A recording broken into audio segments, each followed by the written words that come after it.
Barkan ku dai jama'a. Muna so mu yi amfani da wannan dama mu taya jaruminmu wato Bije Talafati murna zama babban minista a yankin Tamil Nadu.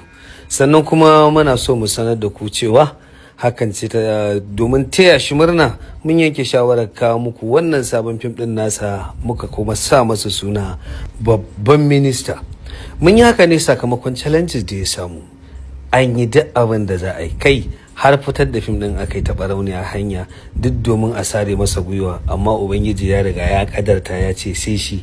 Hakan ya zama darasi ga rayuwarmu, kasancewa in Allah ya ce sai kai babu abin da ba a faɗa masa ba. Ce dan fim ne, a ce meye, babu abin da ba a ce a kansa ba. Da masu cewa ku gaya wa Bije Talafati ita fa siyasa ba fim bace, to yau dai gashi Allah ya yi, Bije ya zama babban minista.